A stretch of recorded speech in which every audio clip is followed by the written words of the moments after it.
오늘 이 본문 말씀 보면 욥은 홀로 있습니다. 자식들 보냈잖아요. 아내 떠나가지 않았습니까? 주변에서 욥이 잘 될 때는 들러붙었지만 욥이 이렇게 완전히 바닥을 치고 있으니까 다 떠나가 버렸잖아요. 다 떠나갔습니다. 그리고 그나마도 위로해 준다고 새 친구들이 왔지만 그 새 친구들도 잠시 위로가 되는 듯 하다가 결국은 너한테 문제가 있는 거다. 너 왜 그렇게 네가 정당하다고 자꾸 주장하냐. 그렇게 논쟁하면서 지금 물러나 있습니다. 그리고 마지막 주자 엘리후라는 사람이 등장한 것입니다. 엘리후의 등장은 굉장히 기대감을 가져오는 거예요. 여러분 32장을 보시면 다른 세 친구에게서는 나타나지 않는 엘리후에 대한 특별한 소개가 있습니다. 뭐라고 되어 있습니까? 거기 보시면 32장 2절에 보시면 람 종족 부스 사람 바라겔의 아들 엘리후라고 이렇게 표현하고 있습니다. 이거는 다른 세 친구들이 가지지 못했던 거예요. 세 친구들은 이렇게 소개하지 않았습니다. 그냥 세 친구들은 그냥 막 와서 막 얘기하는 거예요. 그러나 엘리후는 뭔가 기대를 가지게 만든. 그리고 엘리후는 이 32장부터 37장 하나님이 나타나시기까지 소위 말하면 그가 일장연설을 하는 거죠.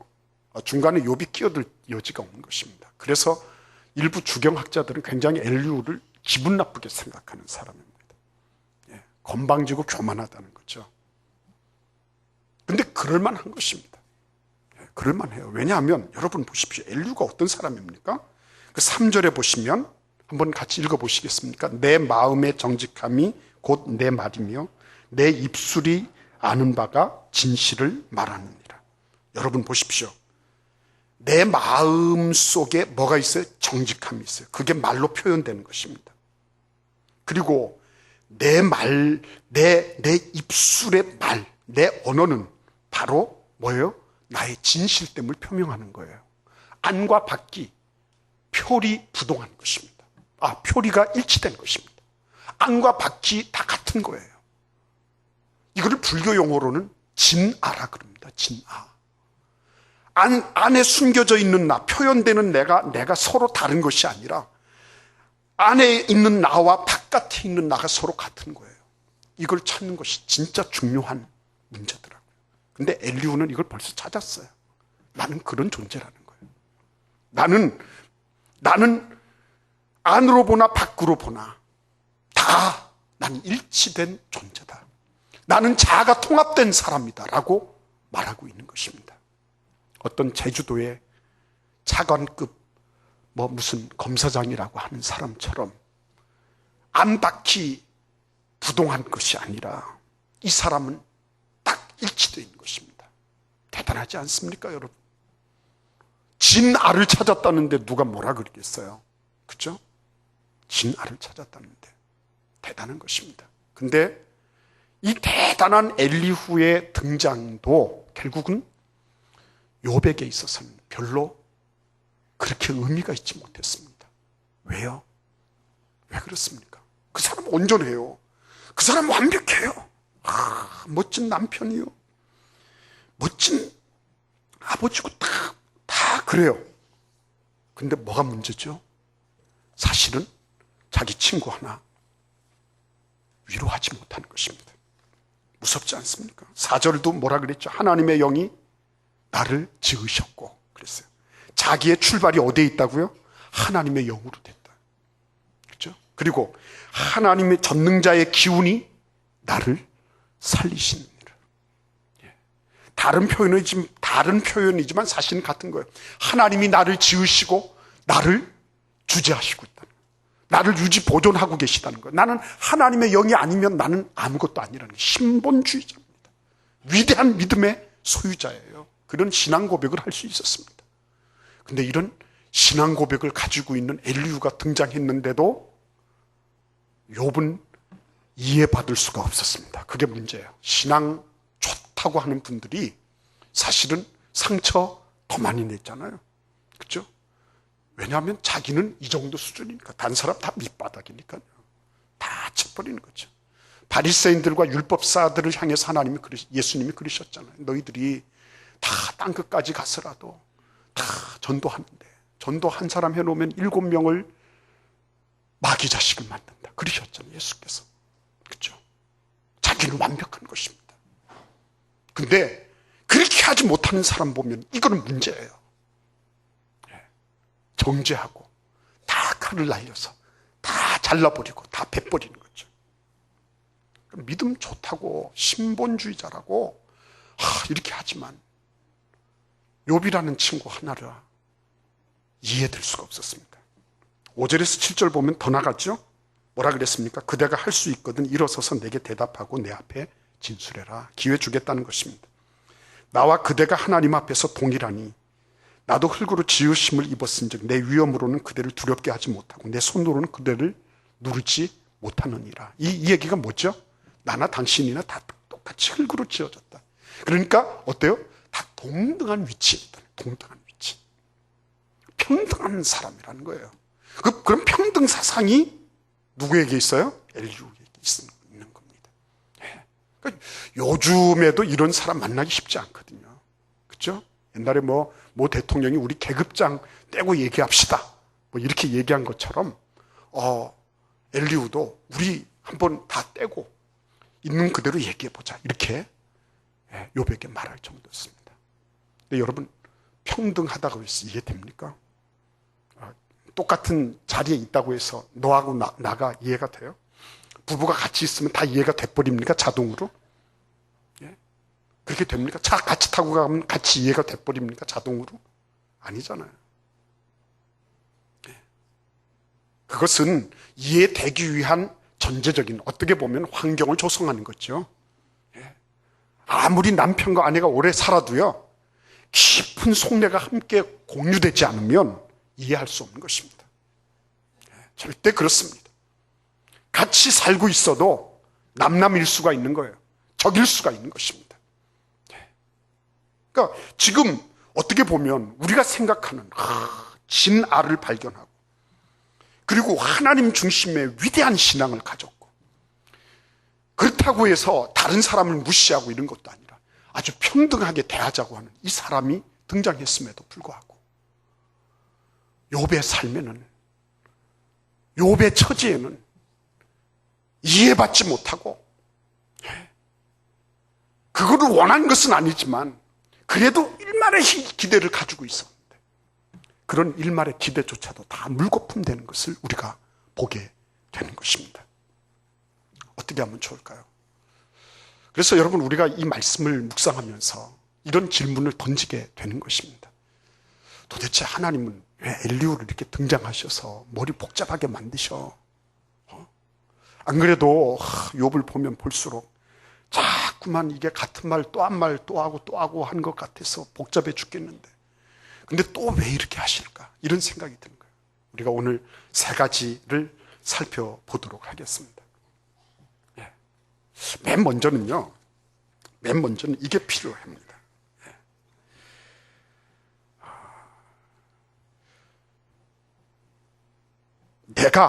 내가 한 사람의 신앙인으로서 바로 서는 것, 이것이 얼마나 중요한가 하는 거예요.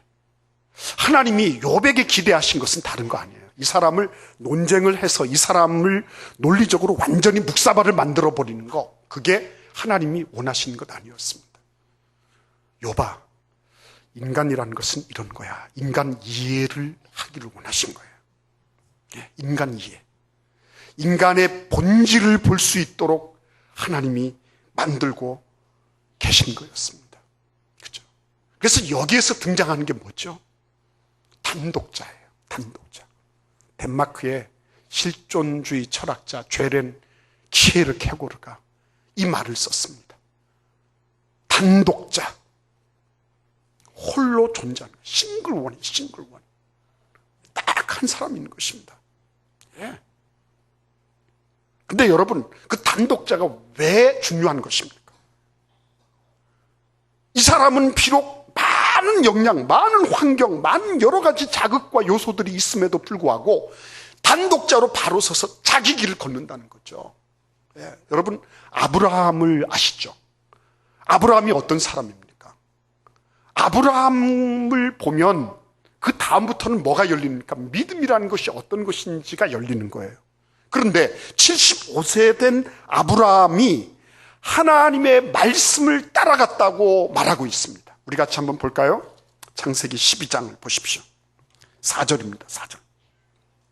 창세기 12장 4절을 함께 읽어보겠습니다. 자, 찾으셨으면 같이 읽겠습니다. 이에 아브라함이 여호와의 말씀을 따라갔고 롯도 그와 함께 갔으며 아브라함이 하란을 떠날 때에 75세였더라. 아멘. 네. 여기에서 아브라함이 그가 몸을 일으켜서 자기의 고향과 친척과 아버지 집을 떠날 수 있었던 동기는 하나님의 말씀에 대한 반응이었어요.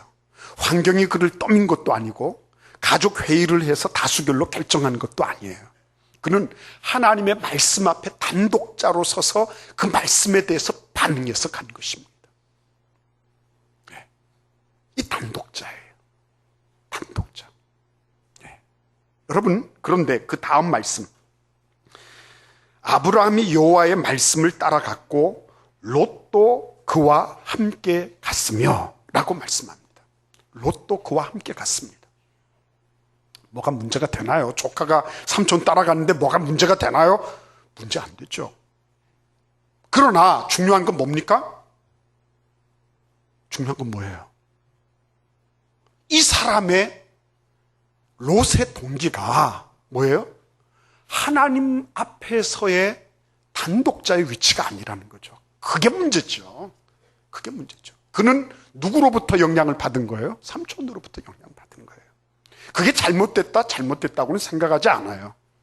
뭐 아내가 남편 따라가고 남편이 아내 따라가고 그런데 누가 뭐가 되겠습니까? 그러나 중요한 건 뭐예요?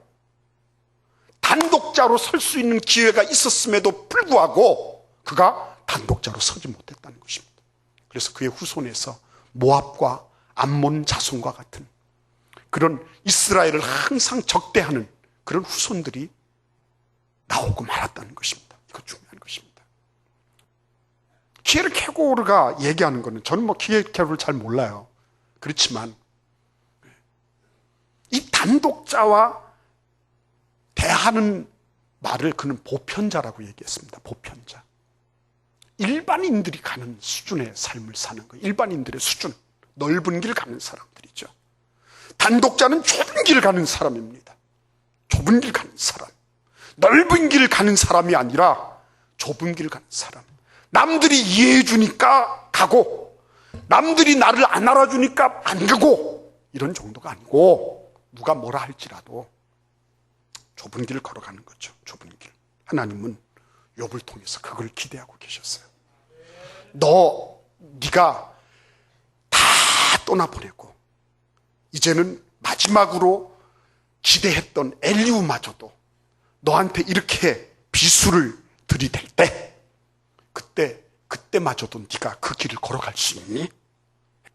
누가 뭐라 할지라도 남들이 알아주고 못 알아주고 이해해주고 안 이해해주고 다른 관계적인 역량 때문에 내가 신앙생활하는 것이 아니라 하나님 그 말씀 때문에 말씀의 인도함을 따라서 묵묵히 걸어가는 그 삶을 살아내는 것, 그것을 하나님은 욥에게 기대하고 계셨다고 하는 거죠. 근데 여러분, 우리 한번 이 말씀 읽어볼까요? 거기 우리 그 주보에 이 말씀 한번 같이 찾아보도록 하겠습니다. 이사야 53장 8절 말씀을 같이 읽어보겠습니다. 그는 곤욕과 신문을 당하고 끌려갔으나 그 세대 중에 누가 생각하기를 그가 살아있는 자들의 땅에서 끊어짐은 마땅히 형벌받을 내 백성의 허물 때문이라 하였으리요. 아멘. 네. 여러분, 이 말씀 무슨 말씀인지 아시죠? 예수 그리스도가 고난을 당하실 때 누가 마땅히 형벌을 받아야 될 내 백성의 죄 때문에 대신해서 그분이 십자가 달리신다고 누가 생각했냐는 거죠. 아무도 그렇게 생각 못했죠. 그렇죠? 예수님은 십자가에 달리실 때까지 이해받지 못하셨습니다. 그분은 영원히 고독하신 것 같아요. 십자가에서 영원히 고독한 가운데로 영원히 예수님은 외롭게, 그렇죠? 고독하게. 그렇지만 고독자로만 남아 계시지 않았습니다. 예수님은 사람들의 기대, 사람들의 이해, 사람들의 인정, 이런 것들을 차치하시고 십자가의 길을 그냥 걸어가신 거예요. 저는 이 위대한 단독자의 능력이 예수님으로부터 나타나는 것을 보는 것입니다. 얼마나 위대한지요. 그렇지 않습니까, 여러분? 이 한 분이 아무도, 심지어는 자기 어머니라고 말하는 마리아조차도 미쳤다고 쫓아다녔다고요. 잡아야 된다고, 정신병을 넣어야 된다고. 그럼에도 불구하고 단독자로서 마지막 순간까지 그 어머니를 제자에게 부탁하시고 효도하시고, 단독자로서 자기의 진리에 그 극한의 진리를 다 하나도 한 방울도 잃어버리지 아니하시고 그 진리대로 다 걸어가신 예수님, 왜 그 길을 걸으신 겁니까? 여러분, 우리가 왜 다른 사람들에게 이해받지 못하고 다른 사람들의 그 저녁 식탁에 반찬으로 올라가서 도마 위에서 난도질을 당하고 이렇게 해도 우리가 왜 그 길을 걸어가야 되는 거예요? 왜 그렇습니까? 이 단독자의 길이 너무너무 중요하니까, 너무 소중하니까 이 길을 걸어가는 것은 다른 모든 사람들의 비난과 비판과 모든 걸 다 들어도 그것을 넉넉히 상쇄하고도 남으니까 그냥 가는 거죠. 믿습니까, 여러분? 하나님 앞에 그런 거예요. 그래도 나는 단독자로 가면서 사랑하는 거죠. 위에서 기도해 주는 거죠. 아직까지 이해하지 못해서 그렇습니다. 아직까지 몰라서 그렇습니다. 예수께서 그러시잖아요.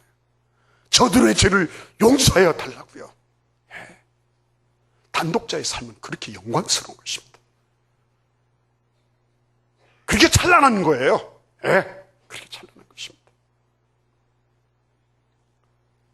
저는 그 단독자의 삶을 살아가도록 욥을 다 벗겨내시는 하나님의 모습을 보면서요, 그래, 결국은 단독자야. 내가 죽을 때, 아무리 진시황 죽을 때 수많은 병마 용들을 다 집어넣고 순장을 시켰다 할지라도 결국은 죽는 건 자기가 죽는 거지. 나 홀로 가는 거죠. 나 홀로. 주님 앞에 나 홀로 서는 거죠. 줄줄이 옆에서 이렇게 해가지고 서는 거 아니죠. 그런데 나에게 그런, 내가 하나님 앞에 말씀대로 살고 진리대로 살고자 발버둥 치는데 나한테 그런 것이 있다. 이해받지 못하고 내가 잘한 것은 하나도 생각남이 없고 전부 잘못한 것만 다 나오고 이럴 때도 내가 왜 이 길을 걸어가야 되냐? 예수님의 길이 그 길이니까. 예수님이 가신 길이 그 길이니까 주님, 예수께서 걸어가신 그 길을 나도 걷게 하시니 감사합니다.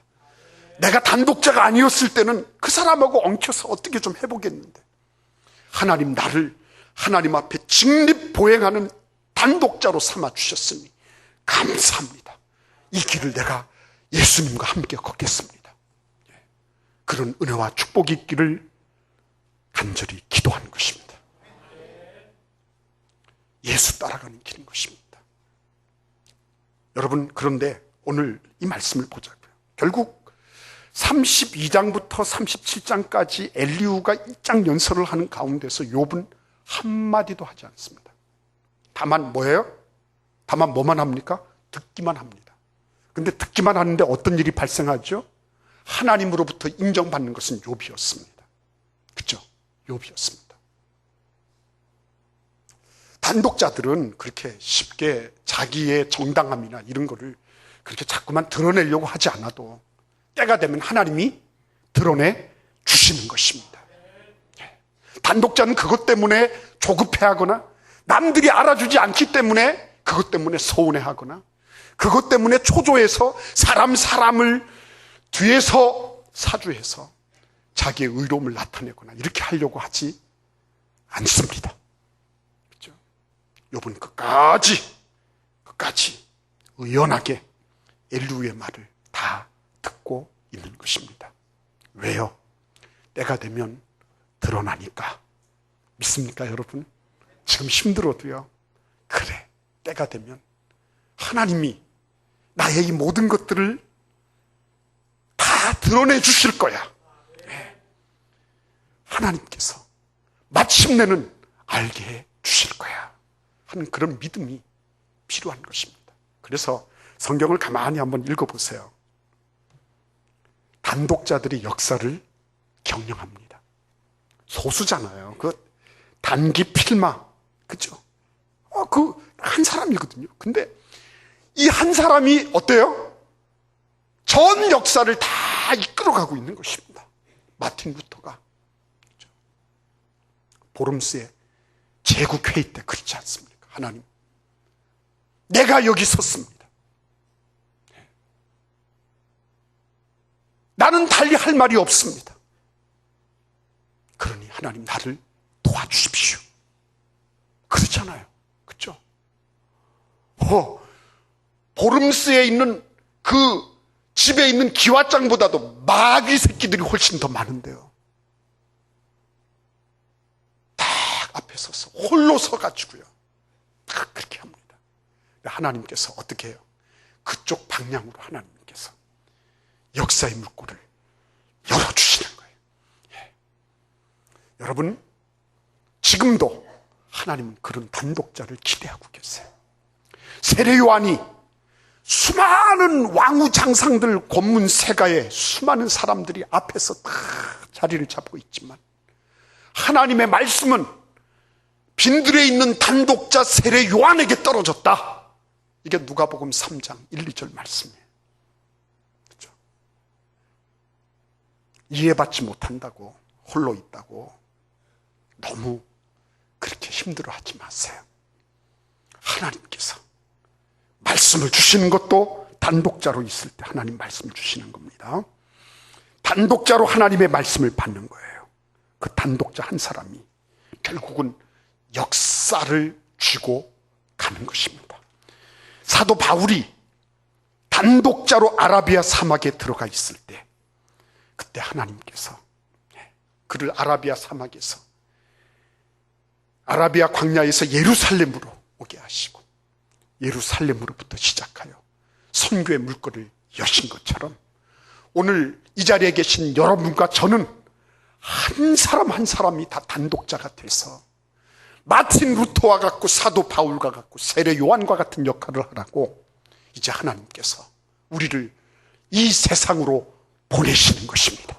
그래서 여러분, 관계 때문에, 누구 때문에, 뭐 때문에, 환경으로, 분위기로, 감정으로 여기에 저촉되는 사람이 아니라 오직 하나님의 말씀 앞에 바로 선 단독자로 쓰임받는 그런 위대한 하나님의 일꾼들이 되시기를 간절히 기원합니다. 우리 같이 한번 기도하겠습니다.